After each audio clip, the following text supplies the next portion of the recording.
অনুষ্ঠানে এলেন। ব্যারিস্টার রুমিন ফারহানা, আপনাকে দিয়ে শুরু করি। এর আগে আপনি বিএনপি দলীয় সংসদ সদস্য ছিলেন, এবার স্বতন্ত্র সংসদ সদস্য হয়েছেন। পার্থক্য কি আসলে, মানে এখন কি একটা দলের সংসদ সদস্য থেকে একটু বেশি স্বাধীন মনে হয় কিনা? আপনাকে অসংখ্য ধন্যবাদ। পার্থক্য অনেক। আগে আমি হয়েছিলাম সংরক্ষিত নারী আসনে, এবং সংরক্ষিত নারী আসনের উদ্দেশ্য বা লক্ষ্য হচ্ছে পরবর্তীতে যাতে তিনি নির্বাচিত জনপ্রতিনিধি হতে পারেন সেজন্য তাকে প্রস্তুত করা। আমি জানি না এই আসনটিকে অতীতে কোনো নারী সংসদ সদস্য ঠিক তার লক্ষ্য উদ্দেশ্য অনুযায়ী ব্যবহার করেছেন কিনা, কিন্তু আমি করেছিলাম। আমি আমার সীমিত বরাদ্দের প্রতিটি পয়সা আমার এলাকায়, এলাকার মানুষের কাছে, এলাকার রাস্তাঘাটে আমি ব্যয় করেছি। সো সে কারণে আমার একটা প্রবল জনমত এলাকায় তৈরি হয়েছে, এবং সেটারই ফলস্বরূপ আমি যখন এবার স্বতন্ত্র নির্বাচন করলাম, আমি প্রায় 40,000 ভোটের ব্যবধানে আমি জয়লাভ করি। এবং কিছু ইররেগুলারিটিস যদি ইলেকশনে না হতো, এই ব্যবধান আমার ধারণা আরো অনেক বেশি হতো। বাট এনিওয়ে, আমি এখন আগের চেয়ে অনেক বেশি আমি বলবো স্বাধীন তো বটেই, সেই সঙ্গে প্রাজ্ঞ এবং অভিজ্ঞ তো বটে, বিকজ 3.5 বছরের সংসদের অভিজ্ঞতা আমার আছে। একই সঙ্গে আমি আমার এই 10 বছর আমার এলাকায়, আমি 2017 সালে কাজ শুরু করি, এটা 2026, 9 বছর। আমি আমার এমন কোনো গ্রাম নাই যেখানে আমি যাই নাই, এমন কোনো ওয়ার্ড নাই যে ওয়ার্ডে আমি একবার হলেও যাই নাই। সো আমি আমার প্রতিটা এলাকার প্রতিটা কোণা, প্রতিটা সমস্যা, প্রতিটা অসুবিধা, প্রত্যেকটা চাওয়া মোটামুটি আমার খুব ভালো ধারণা আছে। সো আমার জন্য কাজ করাটা অনেক সহজ হওয়া উচিত। কিন্তু আনফরচুনেটলি আমাদের পলিটিক্যাল কালচারটা এরকম যে প্রশাসন, পুলিশ এখনো ইন্ডিপেন্ডেন্টলি কাজ করতে পারে না। এখনো এতদিন আমরা আওয়ামী পুলিশের সঙ্গে অভ্যস্ত ছিলাম, এখন বিএনপি পুলিশের সঙ্গে অভ্যস্ত হচ্ছি, বিএনপি প্রশাসনের সঙ্গে অভ্যস্ত হচ্ছি। এটা খুব স্বস্তিদায়ক নয়। ধরুন 21শে ফেব্রুয়ারি নিয়ম মাফিক কথা ছিল, ওয়ারেন্ট অফ প্রেসিডেন্স যদি আপনি দেখেন, এলাকার সংসদ সদস্য সবচেয়ে আগে ফুল দেবে, এবং সেজন্য এলাকাটা মানে শহীদ মিনারের সামনে মানুষের ক্রাউড যদি থেকে থাকে, ভিড় যদি থেকে থাকে, সেটাকে সরিয়ে সংসদ সদস্য যাতে নিরাপদে গিয়ে ফুল দিতে পারেন সেটা ব্যবস্থা করার দায়িত্ব ছিল লোকাল প্রশাসনের। তারা কি করেছে আপনারা দেখেছেন। সো মনে হয় যে আওয়ামী লীগের সময় যেমন বিএনপির এমপি বা বিএনপির নেতা কর্মীদেরকে যন্ত্রণা দিয়ে এক ধরনের আনন্দ ছিল, এখন মনে হয় যে সেটাই ঠিক রিভার্স হয়েছে। একই মানে 17 বছরে আসলে আমার দুঃখ লাগে যে কিছু শেখে নাই। মানে মনে হচ্ছে যেন যে 17 বছর কিছু হয় নাই, কিছু ঘটে নাই। বিএনপির নেতাকর্মীরা এখন যেরকম বীর দর্পে কাজ করছে তখনও তেমনই করতো, মানে অ্যাজ ইফ 17 বছর আসলে ছিল না মাঝখানে। এখান থেকে কোনো কিছু শিখবার নাই, বুঝবার নাই, জানবার নাই। 5ই অগস্টের কারণ অন্বেষণ করে সেখান থেকে কিছু শিখবার কোনো তাগিদ আমি আসলে এই নতুন সরকারে দেখছি না। সো আনফরচুনেট, খারাপ লাগে। আমার এক সময়কার দল 4 দিন হয়ে গেছে 21শে ফেব্রুয়ারি ঘটনাটা বললেন, এখন পর্যন্ত কোনো এটার কোনো আছে কিনা, মানে প্রশাসনের পক্ষ থেকে? দেখুন, আমি মামলা করতে হয়েছে আমাকে, এবং আমার ইচ্ছা ছিল দ্রুত বিচার আইনে মামলা করা, কারণ সেখানে সমস্ত ইনগ্রেডিয়েন্টস গুলো ছিল। কিন্তু প্রশাসন আমার সাথে বার্গেন করলো যে যদি আপনি দ্রুত বিচারে করেন তাহলে কিন্তু আমরা আপনার বিরুদ্ধে দ্রুত বিচারের মামলা নেব। সো এটা একটা ট্রেড অফের মতো। হ্যাঁ, সো আমাকে দ্রুত বিচার করতে পারলাম না, আমাকে পেনাল কোডে করতে হলো। পরের দিন আমার নেতা কর্মীদের বিরুদ্ধে পেনাল কোডে মামলা হলো, সেটার জামিন নেওয়া হয়েছে। এবং আপনি দেখুন প্রশাসন আরো যেটা করেছে, ওইখানে তো পুলিশ উপস্থিত, ওসি উপস্থিত, ওসির এসআই সবাই উপস্থিত। ওনারা তো দেন এন্ড দেয়ার অ্যারেস্ট করার কথা, তারা আমার নেতাকর্মীকে ধাক্কা দিয়ে গিয়ে শহীদ মিনারের দখল নিয়েছে। এটা তো তাদের সবার চোখের সামনে হয়েছে। তখন অ্যারেস্ট করলো না কেন? কারণ তাদের দলীয় পরিচয় জানতে হবে, বিএনপি ক্ষমতায় আছে। তো ঠিক শেখ হাসিনা যা করেছেন, তারেক সাহেব যদি ঠিক তাই করেন, তাহলে ওনার জন্য শেখ হাসিনা তো 15 বছর পেরেছেন, উনি 5 বছর পারবেন কিনা আমি জানি না। আর সেই বিষয়টা আমি একটু জাহিদ চৌধুরী আপনার একটু বিশ্লেষণ জানতে চাইবো যে রুমিন ফারহানা বলছিলেন, সংসদ সদস্য নির্বাচিত হয়ে বলছিলেন যে 17 বছর যেন কিছুই হয়নি, বা যারা রাজনীতি কর্মী আছেন তারা মনে হয় কিছুই শেখেনি। অবশ্যই আমরা গুণগত পরিবর্তনের কথা বলছি। ধন্যবাদ আপনাকে, ধন্যবাদ ব্যারিস্টার রুমিন ফারহানাকে, ওনাকে অভিনন্দন এমপি নির্বাচিত হওয়ার জন্য সরাসরি ভোটের মাধ্যমে। এবং অনেক টাফ ছিল এই নির্বাচনটা, ওনার জন্য খুব আগ্রহের কেন্দ্র ছিল ব্রাহ্মণবাড়িয়া 2 আসনটি। তো আমি উনি যে কথাগুলো বলছেন এর কিছু জায়গায় আমি একটু দ্বিমত পোষণ করি, তারপরে একমত পোষণের জায়গাটাতে আসছি। যেমন উনি যেভাবে সহজভাবে মামলা করতে পেরেছেন, আওয়ামী লীগের আমলে এই ঘটনাটি ঘটলে উনি মামলা করতে পারতেন না। উনি এটা আমার সাথে আমার মনে হয় এগ্রি করবেন যে পরিবর্তন একেবারে নাই এটা বলার কিন্তু সুযোগ নাই। এটা আওয়ামী লীগের আমলে সম্ভবই ছিল না, পুলিশ মামলাই নিত না। এটা অসংখ্য ঘটনা আমরা ওই সময় এইভাবে দেখেছি। আর এর বাইরে এই ঘটনা দিয়ে যখন আপনি শুরু করলেন পরিবর্তন দেখার জন্য, আপনি 8 দিনের মাথায় এইটা নিয়ে কোনো মন্তব্য করাটা সম্পূর্ণ অন্যায় হবে কারো উপর। যে পরিবর্তন হলো কি হলো না, 17 বছরের সাথে 8 দিনের তুলনা করলে এটা বোঝার কোনো সুযোগ নেই। লক্ষণ তো অবশ্যই আছে। আমরা কিছু জায়গায় আমরা বলতে পারি যে তারেক রহমানের যে বিষয়গুলোকে ক্রেডিট দেওয়ার মতো, বিএনপি সরকারের কিংবা তারেক রহমান সাহেবের যে ক্রেডিট দেওয়ার মতো বিষয়গুলো হলো যে উনি যে গতিতে কাজটা শুরু করেছেন, এটা আমার কাছে মনে হয়েছে, আমি ব্যক্তিগতভাবে কিংবা একজন সাংবাদিক হিসেবে যে জিনিসটা দেখেছি যে উনি একদিনও সময় নষ্ট করেননি, ছুটির দিনেও কাজ করছেন এবং যেভাবে শুরু করেছেন ওনার নির্বাচনী প্রতিশ্রুতি, জাতীয় বিভিন্ন বিষয় নিয়ে, পাবলিক ইন্টারেস্ট যেখানে আছে এই সমস্ত বিষয় নিয়ে উনি যে গতিতে কাজটা শুরু করেছেন, এই গতিতে যদি কাজ চালিয়ে যান তাইলে আমরা শিগগির এটার পরিবর্তন রাষ্ট্রীয় জীবনে, জাতীয় জীবনে দেখতে পাবো বলে আশা করছি। এখন এটা উনি কতদিন কন্টিনিউ করবেন, কন্টিনিউ করতে পারবেন কিনা। আর আপনি আরেকটা জিনিস শুরুতে বলেছিলেন আপনার ভূমিকায়, যেটা যারা মন্ত্রী সবাই স্থান পেয়েছেন তাদেরকে উনি চেষ্টা করছেন যে ওনার গতির সাথে তাল মিলিয়ে তারা যাতে করতে পারেন। এবং আমরা এর মধ্যে একটা জিনিস দেখেছি যে সচিবালয়ে উনি খুব সকাল সকাল অফিস করছেন, এর ফলে সচিবালয়ে কাজের, আমি আমার সহকর্মীদের কাছ থেকে যারা সচিবালয় বিটি কভার করেন তাদের কাছ থেকে আজকেও আমি শুনছিলাম যে বলছে সচিবালয়ে একটা পরিবর্তন আসছে। মানে আগে 10টা 11টায় অনেক কর্মকর্তা সচিবালয়ে যেতেন, এবং সকালে গিয়েই তাদেরকে প্রস্তুত থাকতে হচ্ছে কখন ডাক পড়বে, কখন কোন বিষয়ে ফাইল রেডি করতে হবে।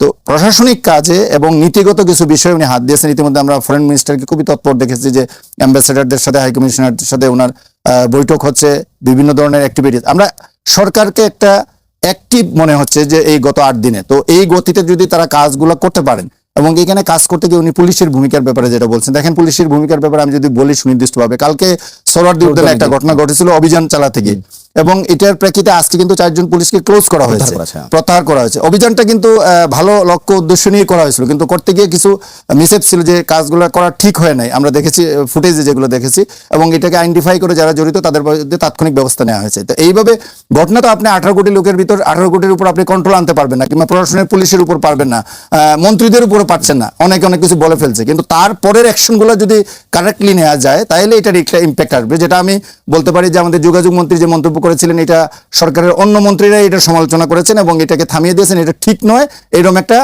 মানে সরকারের পক্ষ থেকে একটা কথা বলার চেষ্টা করা হয়েছে, এটা ঠিক নয় বলে, মানে কোনো স্টেটমেন্ট করা হয়নি, বাট এটা আমরা লক্ষ্য করেছি। পুলিশের ক্ষেত্রে আজকে যেটা বললাম, তো এইরকম বিভিন্ন জায়গায় সরকারের তরফ থেকে বলা হচ্ছে।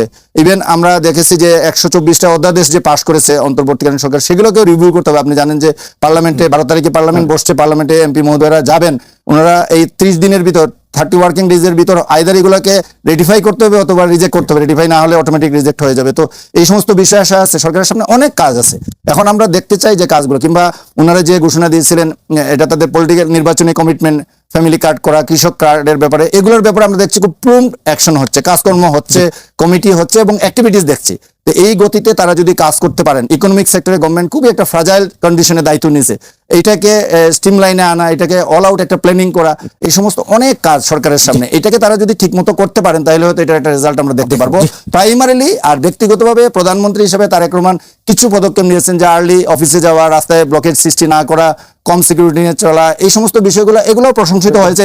এগুলোকে যদি লোক দেখানো না হয়, সত্যি সত্যি এগুলো কন্টিনিউ করে, তাইলে পাবলিক পারসেপশন, অন্য মন্ত্রীরা ওইগুলো করার সাহস পাবে না, পাবলিকের হ্যারাসমেন্টটা কম। এই বিষয়টা একটু রুমিন ফারহানা আপনার মন্তব্য জানতে চাই যে 8 দিনে সরকারের সমালোচনা করার জায়গাটা আসলে আছে কিনা। আবার বলছিলেন যে এই ফ্যামিলি কার্ড সহ নানা কাজগুলো খুব জোর সোরে শুরু হয়ে গেছে, এটার ফলাফল হয়তো সামনে পাবো আমরা। নিশ্চয়ই নিশ্চয়ই, নয় কেন।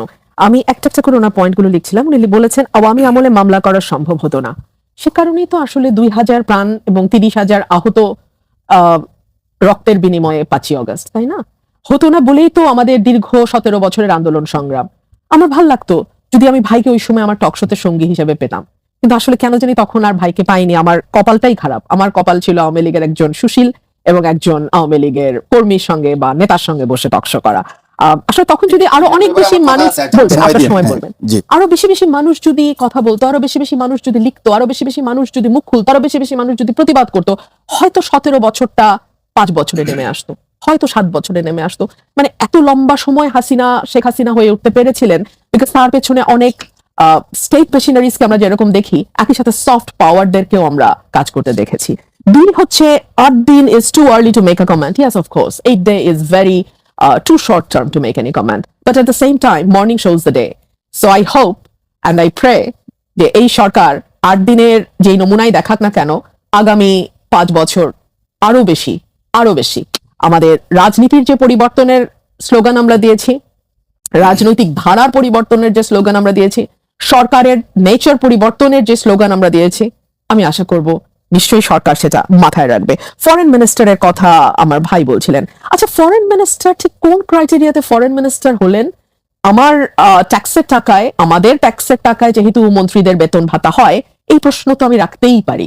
মানে বিএনপি ধরুন কয়েক মাস আগে যিনি উপস্থিত থাকলে মিটিং করবে না বলে ঘোষণা দিয়েছেন, ঠিক তিনি এখন কোন জাদু মন্ত্র বলে ফরেন মিনিস্টার হলেন, এই প্রশ্ন যদি আমি আমার ভাইকে করি, কারণ উনি যেহেতু সাংবাদিক, ওনার কাছে তথ্য থাকতেই পারে, আমি ওনার কাছে প্রশ্নটি রাখছি যে ফরেন মিনিস্টার ঠিক কি ক্রাইটেরিয়ার বেসিসে ফরেন মিনিস্টার হলেন।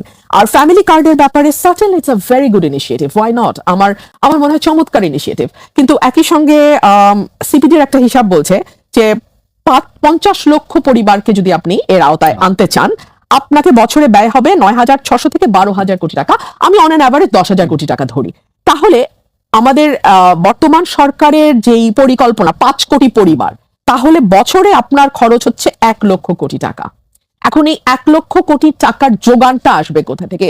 আমরা ইতিমধ্যেই সবাই জানি আমাদের আয়কর বা ট্যাক্সের মানে ট্যাক্স পাওয়ার হার খুবই কম। ট্যাক্স জিডিপি রেশিও দক্ষিণ এশিয়া বাংলাদেশের সবচেয়ে কম। আমাদের ট্যাক্সের করের আওতা আমরা বাড়াই না, কিন্তু যারা ট্যাক্স দেয় তাদের উপরই বারবার ট্যাক্স চাপায় এবং ট্যাক্স ফাঁকি দেওয়ার মানে অসংখ্য নজির আছে। সো এরকম একটা অবস্থায় আপনি এই বাড়তি 1 লক্ষ কোটি টাকা যোগান দেওয়াটা সোর্স অফ মানি কি হবে? 1, 2 হচ্ছে কেবল তো সোর্স অফ মানি না, আমাদের সোশ্যাল সেফটি নেটের আওতায় বয়স্ক ভাতা, বিধবা ভাতা, প্রতিবন্ধী ভাতা চালু ছিল। এখন এটার সঙ্গে ওটা কি যুক্ত হবে, নাকি ওই ভাতাগুলো বন্ধ হয়ে ফ্যামিলি কার্ড চলবে? আমরা পরিষ্কার না। 3 হচ্ছে আজকে প্রথম আলোতে একটা ছবি বের হয়েছে, দেখেছেন নিশ্চয়ই, রমজানে নিত্য প্রয়োজনীয় জিনিসের যেই মানে দাবা হচ্ছিল উত্তরাতে, সেখানে কারাকারি করতে গিয়ে একজন নারী আহত হয়ে পড়ে গেছেন, কারণ ট্রাকটা চলে যাচ্ছিল, কারণ এত কারাকারি হচ্ছে। সো মানুষের অর্থনীতির অবস্থা ভালো না। হ্যাঁ, দ্রব্যমূল্য আপনি কি করে নিয়ন্ত্রণে আনবেন সেটা ডে 1 থেকে কাজ করতে হবে এই সরকারকে। বিকজ অলরেডি তো আমাদের নৌ সড়ক পরিবহন মন্ত্রী বলেছেন যে সমঝোতার ভিত্তিতে চাঁদা নেওয়া যাবে। ওটা আসলে চাঁদা না। সো আসলে আমি ঠিক জানি না, এই সমঝোতার ভিত্তি যদি চলতে থাকে তাহলে মূল্যস্ফীতি নিয়ন্ত্রণ করাটা সত্যি কঠিন হবে, কারণ একেবারে উৎপাদক থেকে শুরু করে ভোক্তা পর্যন্ত যেতে যতগুলো স্তর পার হতে হয়, প্রতি স্তরে স্তরে যদি আপনাকে 5 টাকা, 10 টাকা, 100 টাকা হারে কি স্পিড মানি বলবো, চাঁদা বলবো, না কি বলবো, সমঝোতার টাকা দিতে হয়, তখন আসলে সেটা ভোক্তার কাছে গিয়ে কতটুকু পড়ে সেটা একটা বড় প্রশ্ন। তাই চৌধুরী, মনে হয় কিছু প্রশ্ন আছে আপনার কাছে। আমি একটা করে ওনাকে বলি। উনি প্রথমত আমাকে উদ্দেশ্য করে কিছু কথা বলছেন। উনি হয়তো উনি জানেন না যে আমি 2001 সাল থেকে টকশো করি।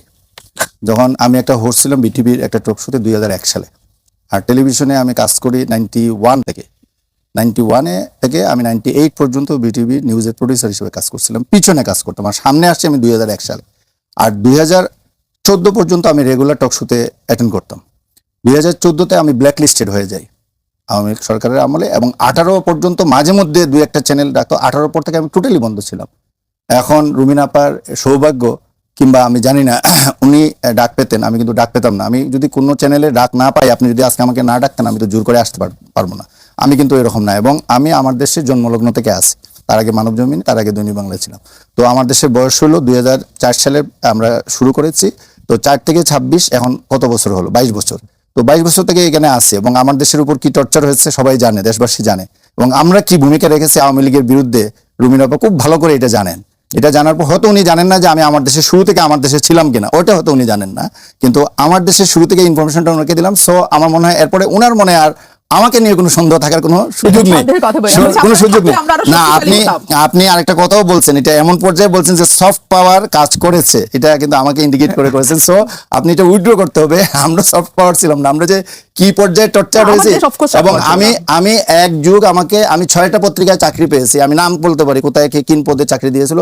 প্রত্যেকটা জায়গা থেকে এজেন্সির লোকজন, ডিজিএফআই, এনএসআই লোকজন আমি জয়েন করার পরে কিংবা জয়েন করার আগে আমাকে জয়েন করতে দেওয়া হয়নি। এটা হলো আমি বলে নিলাম যে আমরা কিভাবে আওয়ামী লীগ আমলে এসেছিলাম, এবং আমরা ভোকাল বরাবরই ছিলাম, সবসময় ছিলাম, এবং মামলা মোকদ্দমা ফেস করতে হয়েছে। এনিওয়ে, তার চেয়ে রুমিন আপাকে আমরা অনেকটা ভালো আওয়ামী লীগ আমলে, যদি আপনি সফট পাওয়ারের কথা বলেন তাহলে আমি অন্য অভিযোগ নিয়ে আসতে পারি। যাই হোক, সেটা আমি বলতে যাব না।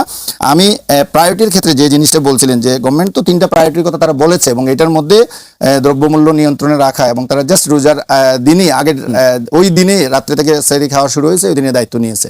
এবং আমরা তাদের চেষ্টা আমরা দেখছি কমার্স মিনিস্টারকে অনেক ইনিশিয়েটিভ নিতে এর ভিতর।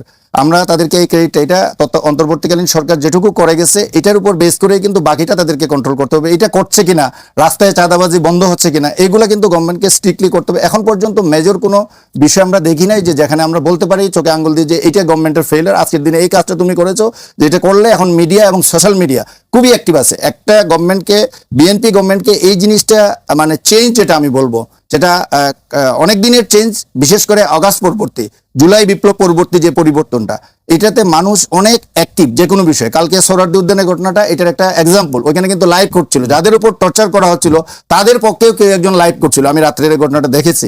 তারপরে কিন্তু আজকের এই ফলো আপগুলো করা সম্ভব হয়েছে। সুতরাং এখন গভর্নমেন্টকে অনেক বেশি সোশ্যাল মিডিয়ার বাইরে একটা ওয়াচডগের মধ্যে রেখে সারাক্ষণ তারা ওয়াচডগ হিসেবে কাজ করছে। সো এই যে কোনো ঘটনায় গভর্নমেন্টকে মানে অনেক বেশি সতর্ক থাকতে হবে। ওই দিন যেমন যোগাযোগ মন্ত্রীর বক্তব্যটা যেভাবে ফলো করে প্রচার হয়েছে, এটা আওয়ামী লীগ আমলে সম্ভব ছিল না, সোশ্যাল মিডিয়া থাকার পরেও সম্ভব ছিল না। ফ্যামিলি কার্ড নিয়ে ফ্যামিলি কার্ড, ফরেন মিনিস্টারের কথাটা আপনার আচ্ছা কাছে আমি জানতে ফরেন চাচ্ছিলাম। মিনিস্ট্রি নিয়েও বলছি। ফ্যামিলি কার্ডের বিষয়টা উনি কয়েকটা বিষয় বলছেন, যে আমি গভর্নমেন্টের বক্তব্যটা শোনার চেষ্টা করেছি, এটা নিয়ে তারা যে ব্রিফিং হয়েছে, তারা বলছেন যে এখন যেগুলো চালু আছে এটা কন্টিনিউ হবে, কিন্তু এগুলা পর্যায়ক্রমে এক ফরম্যাটে নিয়ে আসা হবে। এখন যাদের আছে তাদেরকে হয়তো দিবে না, নতুনদের হয়তো এই কার্ডটা দিবে, এবং পর্যায়ক্রমে এটা সবগুলাকে একটা ফরম্যাটে নিয়ে আসা হবে। এবং তখন হয়তো আমাদের 8 লক্ষ কোটি টাকার বাজেট আছে, আমাদের এখন টোটাল বাজেটটা এটা হয়তো 5 ইয়ার্সে গিয়ে এটা 50 লাখে গিয়ে দাঁড়াবে ফ্যামিলি কার্ড, তখন গিয়ে হয়তো এই পরিমাণ টাকার দরকার পড়বে, এখনই এই পরিমাণ টাকার দরকার পড়ছে না। আর ফরেন মিনিস্টারের বিষয়টা বিএনপি কেন বানিয়েছে এটা উনি ভালো করেই জানেন, উনি একজন আইন প্রণেতা হিসেবে ভালো করেই জানেন। এটা টোটালি প্রাইম মিনিস্টারের এখতিয়ার, উনি কাকে মন্ত্রী করবেন, উনি উনাকে চাইলেও করতে পারতেন। আমরা তো মনে করছিলাম উনি হয়তো যাবেন, এরকম আশা করছিলাম। এটা কিন্তু রাইট আছে, উনাকে করলে কিন্তু উনি রাজি হলে আর কারো কিছু বলার ছিল না, যাকে অফার করবেন উনি গেলে। তো গভর্নমেন্ট যদি উনাকে অফার করে থাকে ডক্টর খলিলুর রহমানকে, তাইলে ডক্টর খলিলুর রহমানের মেধা, যোগ্যতা এবং এই মুহূর্তে বিএনপিতে আরো যারা মন্ত্রিসভায় ঢুকেছেন তাদের কারোর চেয়ে কম নয়, এটুকু আমি সার্টিফাই করতে পারি।